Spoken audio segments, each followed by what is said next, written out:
अरे पागल हो गई हो क्या? तुम्हारा दिमाग खराब हो गया है? ऐसे ही अपने शादी के मंडप से भाग रही हो? तुम्हारा दिमाग खराब हो गया है? तुम्हारे भैया ना मेरी जान ले लेंगे, समझती क्यों नहीं हो? मेरा कोई दिमाग वाग खराब नहीं हुआ है। हाँ, नहीं तो जिससे प्यार किया है उसी से शादी करूंगी। सिंपल सी बात है ये, इसमें दिमाग खराब होने वाली बात कौन सी है। और भैया की परवाह ना तुम मत करो। मैं भैया को फोन करके बता दूंगी कि मैं अपनी मर्जी से ये शादी छोड़कर भागी थी। वैसे भी मैंने ही पहले ही भैया से कहा था कि मैं उस लड़के से शादी नहीं करूंगी, मैं तो उसी से शादी करूंगी जिससे मैं प्यार करती हूँ। पर भैया ने ही मेरी बात नहीं मानी ना। इतना बड़ा अरेंजमेंट 2 दिनों में करा डाला। उन्हें क्या लगा था 2 दिन में शादी तय कर देंगे तो क्या मैं शादी कर लूंगी? बिल्कुल नहीं। मैं जिससे प्यार करती हूँ मैं उसी से शादी करूंगी। अगर वो जिद्दी है ना तो मैं भी जिद्दी हूँ। तुम ना सच में पागल हो। 30,000 तनख्वाह है मेरी, ठीक से कमाता भी नहीं, और घर में भी इतना सारा खर्चा लगा रहता है। मिडिल क्लास फैमिली से हूँ, इतने बड़े महलों की राजकुमारी हो तुम, रह पाओगी मेरे घर में? तुम्हारा दिमाग खराब हुआ पड़ा है। अरे मैं कह रहा हूँ ना, मैं नहीं चाहता कि तुम मेरे घर में चलो, मुझसे शादी करो। तुम्हारे लिए ना वही लड़का सही है जिससे तुम्हारे भैया तुम्हारी शादी करा रहे हैं। तुम वहां सुखी रहोगी, समझने की कोशिश करो। हो गया तुम्हारा? अब एक बात सुनो, तुम बाइक लेकर आए हो तो हम उस पर चलते हैं। नहीं तो कोई ई रिक्शा देखो और उस पर बिठा कर ले चलो। मैंने तुमसे पूछा कि तुम्हारी कमाई कितनी है? 30,000 रुपए में क्या इंसान रह नहीं सकता? तुम्हें क्या लगता है क्या मैं तुम्हारे साथ 30,000 में गुजारा नहीं कर लूंगी? और देखो, अब पूरी जिंदगी की बातें, पूरी जिंदगी का खर्चा अगर तुम्हें यही मेरे घर के शादी के मंडप के सामने ही डिसाइड करना है ना, तो फिर ठीक है। मैं ना कॉपी और पेन ले आती हूँ, नोट करा दो मुझे कि किस हिसाब से मुझे घर चलाना है। वरना ई रिक्शा पकड़ो और चलो यहाँ से, समझे? अरे मेरा घर, मेरा परिवार, मैं एक जॉइंट फैमिली में रहता हूँ। मेरे भैया भी उसी में रहते हैं, मेरी भाभी भी, उनके बच्चे भी, और मेरी माँ भी। कैसे एडजस्ट कर पाओगी तुम वहां? समझने की कोशिश करो, मेरा घर परिवार तुम्हारे लायक नहीं है। कोई भी गलत कदम उठाने से पहले ना 100 बार सोच लो। और एक बात तुम्हें अच्छे से बता दूं, तुम्हें खोकर जिंदगी भर मैं रो सकता हूँ, पर तुम्हें तुम्हें अगर दुखी देखूंगा ना, तो मुझे अपने आप पर अफसोस होगा कि मैंने तुम्हारी जिंदगी बर्बाद कर दी। ठीक है, लगता है तुम ऐसे नहीं मानोगे। मैं अभी चिल्ला कर बता देती हूँ गार्ड्स को, कह देती हूँ कि ये लड़का मुझे भगाने आया है। अब तुम मुझे भगा भी नहीं पा रहे हो ना, तो फिर ठीक है, मेरे भैया के हाथ से गोली ही खा लो फिर। ठीक है, तुम मेरे नहीं हो सकते ना, तो मैं तुम्हें किसी और का भी नहीं होने दूंगी। अब तुम्हारी जैसी इच्छा, या तो मुझे भगाकर अपने साथ लेकर चलो और चलकर घर बसाते हैं, और अगर नहीं कर सकते ना तो फिर ठीक है, यही मैं भैया को बुला लेती हूँ। एक गोली तुम खा लेना, एक गोली मैं खा लूंगी, मामला खत्म। हद है। समझ नहीं आ रहा है, मैं तुम्हें भगा रहा हूँ या तुम मुझे? चलो। अरे ओ राजकुमार, मेरा बैग तो ले लो। वाह बेटा वाह, कमाई तो बढ़ाई गई नहीं और खर्चा ऊपर से बढ़ा दिया। बताओ तो जरा, भगा के लड़की ले आया। अरे तुझसे एक फायदा तो होना था, अब वो भी नहीं होने दिया तूने। बहू की बहन से अगर शादी कर लेता तो कम से कम कुछ दान दहेज तो आता। ये ना जाने किस भखारी की लौंडिया को पकड़ लाया है। हाँ, नहीं तो मेरा घर का सत्यानाश कर दिया तूने। अच्छा, तो तुम्हारा ये प्लान था? हाँ, मुझसे शादी ना करके अपनी भाभी की बहन से शादी करने वाले थे। ये तो अच्छा हुआ कि एंड टाइम पर मेरे भैया ने 2 दिन में मेरी शादी फिक्स कर दी, वरना तो बढ़िया तुमने अपना प्लान बनाया था। प्यार मुझसे और शादी उस भंबीड़ी से करने वाले थे। मतलब कि मैंने खिलाया फूल और फूल पर बैठ जाएगी वो भंबीड़ी। अब बोलते क्यों नहीं? हाँ, मुंह क्यों बंद हो गया तुम्हारा? और ये सीधे क्यों नहीं खड़े हो रहे हो? शरीर में ग्लूकोन डी की कमी हो गई है क्या? एक आध गिलास पिला दो तुम्हें ग्लूकोज एक्स्ट्रा। अभी तुमसे मैं जवाब लेती हूँ सारी बातों का। कुछ बोलने लायक छोड़ा है तुमने मुझे? अब चुपचाप शांति से खड़ी रहो 2 मिनट, समझी? माँ, हालात ही ऐसे हो गए थे। इसकी शादी इसके भैया भाभी ने कहीं और तय कर दी थी, और फिर तुरंत ही उसकी शादी होने लगी, और ये अपने घर से भाग कर आ गई। अगर मैं इसे यहाँ लेकर नहीं आता ना, तो ये ना जाने कहाँ चली जाती, और उसके बाद में इसके भाई मुझे गोली मार देता। कम से कम ये मेरे साथ रहेगी तो मेरी जान तो बची रहेगी। समझने की कोशिश करो माँ, हम सबके लिए जिंदगी पर खतरा था, खतरा। समझो कि एक तरीके से हमारी जिंदगी का खतरा दूर है जब तक ये मेरे साथ है। अब मैं और करता भी क्या माँ? अब ये अपने घर से भागी आई थी, तो मैं और क्या करता? इसे ऐसे तो नहीं छोड़ सकता था ना। नहीं नहीं, आप तो कुछ नहीं कर सकते थे देवर जी। चक्कर चलाया था तो कुछ सोच कर ही तो चलाया होगा। इतने इतने गुंडे वाली फैमिली से चक्कर चलाया था? हाँ, लगा क्या था आपको? बहुत पावरफुल आदमी है आप। अपने साथ साथ पूरे घर परिवार की जान खतरे में डालकर बैठे हैं। ऊपर से इस खतरे की पुड़िया को अपने घर में उठा कर ले आए। ओ जेठेनी जी, ओ खतरे वतरे की पुड़िया ना मुझे बोलने की कोशिश मत करना। हाँ, खतरे की पुड़िया नहीं, बारूद हूँ मैं, बारूद। और खबरदार किसी ने मुझे छेड़ने की या मुझे आग लगाने की कोशिश की, ऐसा ब्लास्ट होंगी ना, पूरे घर में कहीं किसी को शांति नहीं मिलेगी। और आप, मैं बहुत थक गई हूँ, चलो कमरे में चलकर बात करते हैं वहां पर। हमारी शादी अब हो चुकी है, मैं आपकी पत्नी हूँ, और ये सच ना बदल नहीं सकता। हाँ, मेरे पास सबूत है, पूरी शादी की वीडियो है, जो मैंने मंदिर में शादी की है, सारा सबूत है मेरे पास, समझे? अब चलो कमरे के अंदर। इतने सब चीज में एक चीज तो मैं भूल ही गई। बहुत जरूरी बात। नमस्ते सासू माँ। अरे आप तो आशीर्वाद देने के बजाय उधर चली गई। अरे कहना था ना, सदा सुहागन रहो, खूब खुश रहो, दूधो नहाओ, पूतो फलो। अरे कुछ आशीर्वाद नहीं आता आपको देना क्या? चलिए कोई नहीं, मैं खुद से ही खुद को आशीर्वाद दे देती हूँ। सदा सुहागन रहो, दूधो नहाओ, पूतो फलो। आज मेरी शादी का पहला दिन है, मैं बहुत खुश हूँ अपने ससुराल में आकर। अब तो आप लोगों से रोज मुलाकात होती रहेगी। ठीक है, मैं चलती हूँ। चलिए जी। अब मुंह खोल करके खड़ी है सासू माँ। हो गया ना घर का सत्यानाश। कहती ना थी मैं कि जल्दी से मेरी बहन की शादी करा दो अपने बेटे के साथ। करा दिया होता तो आज ये दिन ना आता। अब तो होंगे इस घर में 2 हिस्से, और आप सोच लेना कि किस हिस्से में रहना है आपको। आपका बड़ा बेटा जो ज्यादा कमाता है उसके हिस्से में, या इस छोटे बेटे के हिस्से में जो बिल्कुल कमाता ही नहीं। मेरी बहन की शादी अगर इस घर में हो जाती ना तो मैं अच्छे से इस घर में रहती और इस घर में बंटवारा कभी ना होता। लेकिन नहीं, आपके बेटे से तो ये बर्दाश्त ही नहीं हुआ ना। कर ली ना अपने मन की उसने। कर ली ना तुमने अपने मन की। क्या फायदा मिल गया तुम्हें? देख रही हो यही है मेरा घर। तुम्हारे बाथरूम से भी छोटा कमरा है यहाँ का। कैसे रह पाओगी यहाँ? हाँ, और कल से जो तुम्हें इस ससुराल में अपने जो मुसीबतों का सामना करना पड़ेगा उसका क्या? मैं जान जाने से अपनी नहीं डरता। तुम्हारे भैया 1 या 10 गोली मार दे मुझे, मैं तब भी तुम्हें चाहता हूँ। ये बात मैं कबूल करता। लेकिन जिस घर में मैं तुम्हें लेकर आया हूँ ना, इस घर में तुम्हारा रहना, इस तरह से मिडिल क्लास जिंदगी जीना, ये मुझसे बर्दाश्त नहीं होगा। बताओ इसका मैं क्या करूँ? हाँ, क्यों दिया तुमने मुझे इतना बड़ा दुख? मुझे भी अपने भाई को भी। क्यों क्यों नहीं चली गई मेरी जिंदगी से? हाँ, घर तो तुम्हारा छोटा है, पर चलो ठीक है, मैं एडजस्ट कर लूंगी। वैसे तुम बताओ मुझे, तुम क्यों इतना चिढ़ रहे हो, इतना परेशान हो रहे हो मेरे इस घर में आने से? हाँ, मैं अगर तुमसे प्यार करती थी तो इसी घर में तो आना था मुझे। हाँ, और क्या तुम मेरे लिए महल बनवाने वाले थे? और फिर ये कहो कि मुझे छोड़कर उस भंभीड़ी से शादी करने वाले थे। देखा था मैंने उसे तुम्हारे साथ मार्केट में, तभी से जी जल रहा था मेरा। जी तो करता था कि उसी समय उसे माल की सबसे ऊंची वाली सीढ़ी से ना धक्का दे दूं और गिर जाए और मामला ही खत्म हो जाए। पर ना बहुत मुश्किल से कंट्रोल किया अपने आप को। और अब उसे अच्छे से समझा देना, मेरे पति से ना दूर रहे। अगर दोबारा तुमसे चिपकने की कोशिश की ना तो इस बार मैं खुद को रोकूंगी नहीं, समझे तुम? हाँ, बहुत मेंटेन करना पड़ेगा मुझे। अब खड़े क्या हो भाई, कुछ खाना पानी लेकर आओ। नई नई दुल्हन घर में आई है, किसी को परवाह ही नहीं है उसकी। तुम यहाँ किचन में क्या कर रही हो? निकलो मेरे किचन से बाहर। मुझे अपने पति और अपने बच्चों के लिए नाश्ता पानी बनाना है। चलो निकलो यहाँ से। गुड मॉर्निंग जेठानी जी। अच्छा, गुड मॉर्निंग का मतलब बता देती हूँ आपको। शुभ सुबह। हाँ, ऐसा ही कुछ होता है। ठीक है, तो क्या है ना कि मुझे भी अपने पति के लिए नाश्ता बनाना है। क्या है ना कि वो भी काम पर जाते हैं, तो सिर्फ आपके पति के लिए नाश्ता बने ऐसा जरूरी तो नहीं ना। मैं सुबह से नहा धोकर किचन में आई हूँ, अब मैं भी अपने पति के लिए नाश्ता बनाऊंगी। ऐसा है ना कि अगर आप नाश्ता बनाती मेरे पति के लिए तो मुझे यहाँ आने की जरूरत न पड़ती।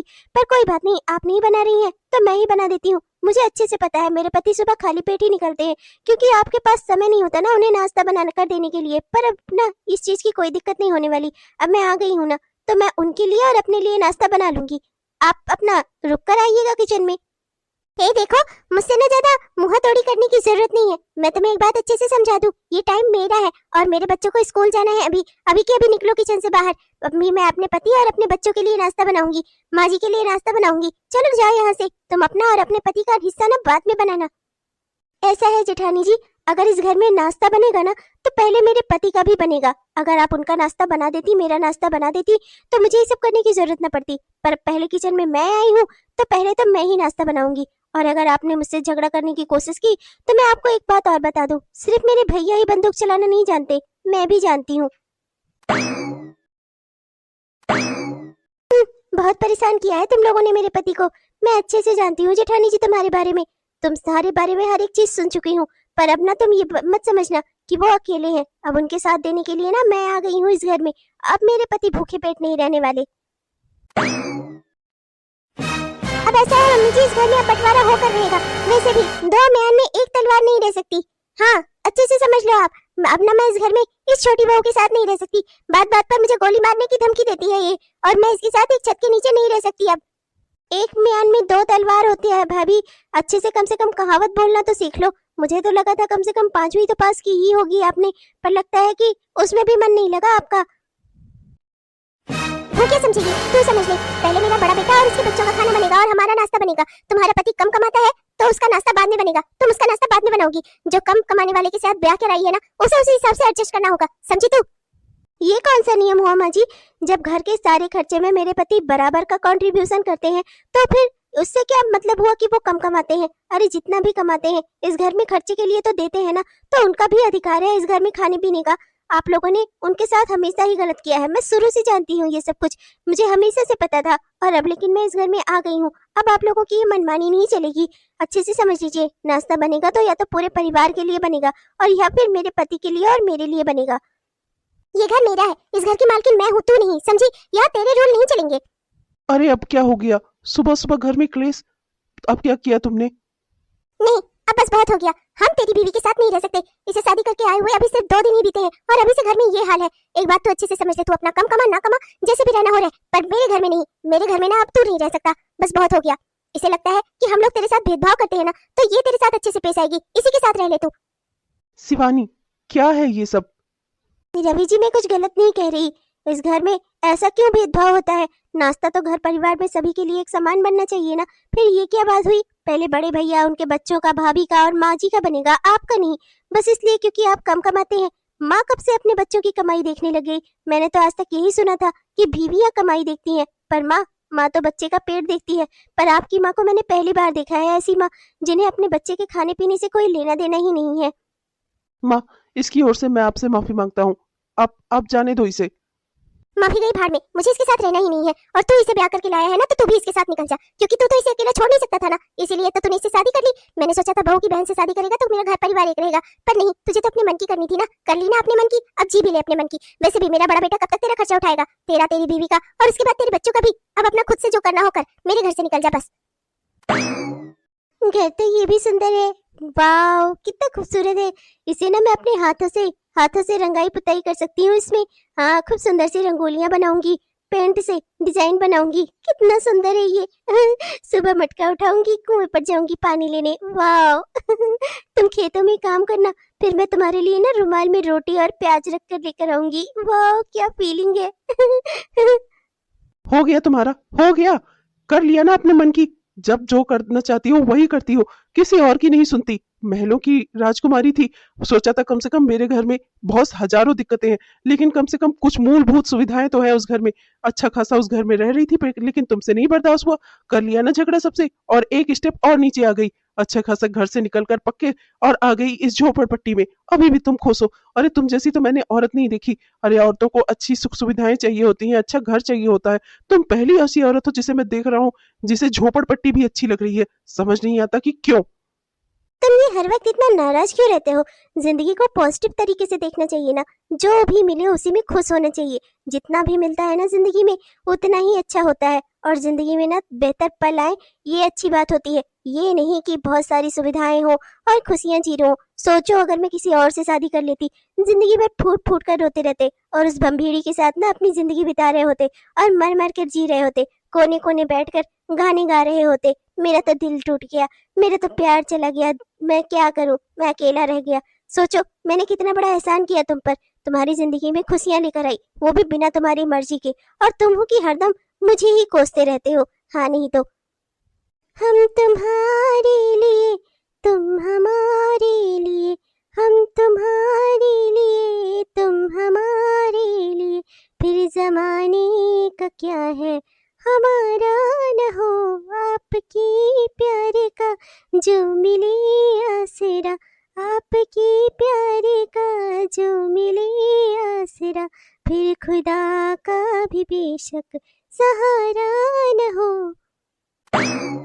अरे अब छुप छुप कर क्या मुस्कुरा रहे हैं, खुलकर मुस्कुरा लीजिए, इतनी अच्छी बीवी मिली है आपको।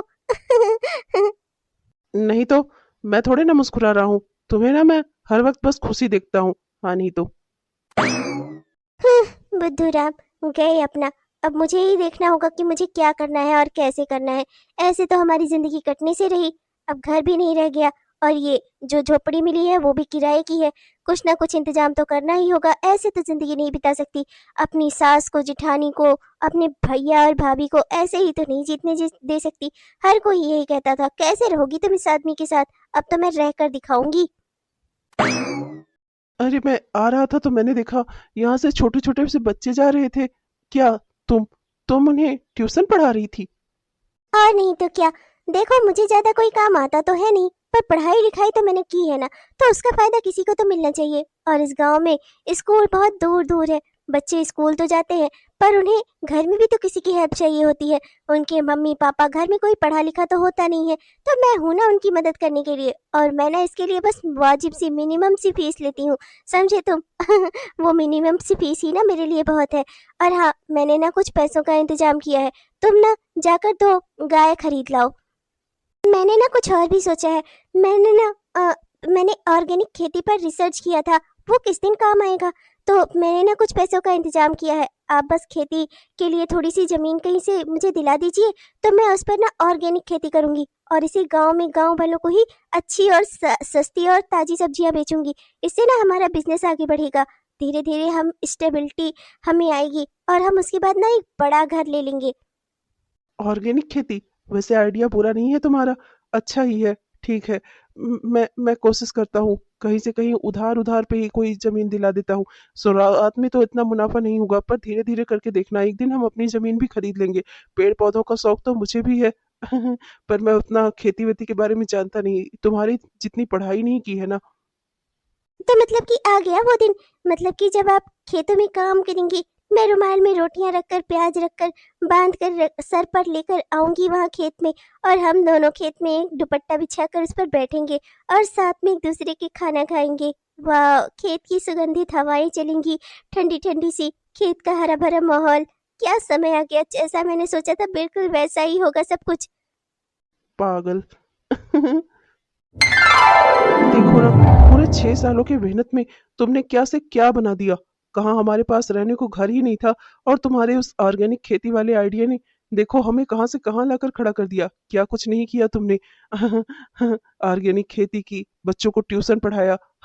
वाकई में मानना पड़ेगा, तुम तो एकदम एकदम बहुत ही समझदार औरत निकली। सर तो मैं हूं ही, होती ना तो आपसे शादी करके भागकर आपके पास थोड़ी ना चली आती। आपकी तरह मैं भी रो रही होती कहीं किसी और से शादी करके, और आपका भी दिल टूट चुका होता, दुनिया पर से विश्वास उठ चुका होता। रोज कहीं बैठकर कोई कोने में कोई दिल टूटा वाला गाना गा रहे होते, पुराना सा। अरे माँ जी आप, नमस्ते माँ जी, कैसी हैं आप? तो बेटा मुझे माफ कर दो, मैंने अपने दोनों बेटों में भेदभाव किया। बेटा मैं तुम्हारी असली कीमत कभी समझ ही नहीं पाई। जब तुम उस घर से चले आए ना, तब मुझे तुम्हारी कीमत का एहसास हुआ। बहू ने मुझे नौकरानी बनाकर रख दिया। और एक ही बेटा होने के नाते उसी के सहारे होना पड़ा मुझे, और जैसे भी वो लोग रखते थे उसी हाल में जीना पड़ा। मेरे घुटनों का ऑपरेशन होना था, पर बहू ने नहीं करवाया। जब पता चला कि तुम लोग यहाँ रह रहे हो इतने बड़े घर में, लोगों से पता चला कि तुम लोगों ने इतना कुछ कर लिया है, तो बस तुम लोगों को देखने चली आई। अरे माँ जी, अच्छा किया आप यहाँ चली आई। अच्छा ही हुआ, वैसे भी हम लोग आपका हालचाल लेने वाले ही थे। अच्छा ही हुआ कि आप यहाँ चली आई। अभी ये घर लिए हुए हमें ज्यादा समय भी तो नहीं हुआ है। अब आप यहाँ आ ही गई हैं, तो अब आपको कहीं जाने की जरूरत नहीं है। इतने समय तक बहुत आपने अपनी बड़ी बहू का सुख भोग लिया, अब थोड़ा सुख छोटी बहू के साथ रहकर भी तो भोग लीजिए। मुझे माफ कर दे, तू नई नवेली उस घर में गई थी और 2 दिनों के अंदर ही मैंने तेरे साथ इतना गलत व्यवहार किया, तुझे अपने ससुराल से निकाल दिया, और फिर भी आज तो मेरी इस दयनीय दशा में मुझे अपने साथ रखने को तैयार हो गई। तो सच में कितनी अच्छी है। मैं ही गलत थी, मैं ही बुरी थी। मैंने अपने बेटे में भी भेदभाव किया, अपने दोनों बेटों में भी भेदभाव किया। उनकी कमाई के हिसाब से उनकी जिंदगी मैंने डिसाइड की, मुझसे गलती हो गई बहू। कोई बात नहीं माँ जी, आपको कम से कम अपनी गलती का एहसास तो हो गया। अच्छी तो मैं हूँ ही, इसमें तो कोई शक नहीं है। सच में, वाकई में तुम बहुत अच्छी हो। मैं तो कोई किसी भी काबिल नहीं था। लोग मुझे तरह तरह के ताने मारते थे, यहाँ तक कि मेरी अपनी माँ ने भी मेरा साथ नहीं दिया। पर तुम मेरी जिंदगी में आई और तुमने मेरी जिंदगी संवार दी। सच में थैंक यू सो मच कि तुमने मुझसे प्यार किया और मुझसे शादी की। सच में अगर तुम मेरी जिंदगी में नहीं होती तो पता नहीं ही मेरा क्या होता। चलो ये बात तुम्हें समझ में तो आई। मुझे तो लगता था कि उस भंभीड़ी से शादी करने के लिए मरे जा रहे थे तुम, और ऐसा तो मैं होने न देती। ओहो, तुम तो उसके पीछे ही पड़ गई। आज तक नहीं भूली, हाँ। तो देखा आप लोगों ने दोस्तों, कभी भी अपने ही बच्चों में भेदभाव नहीं करना चाहिए। बस कमाई की वजह से मैंने अपने ही बच्चों में भेदभाव किया। ये तो अच्छा हुआ कि मेरे छोटे बेटे को इतनी अच्छी दुल्हन मिल गई, और उसने उसने उसकी असली कीमत मुझे समझा दी। आप लोगों के भी समझ में आ गया होगा ना दोस्तों।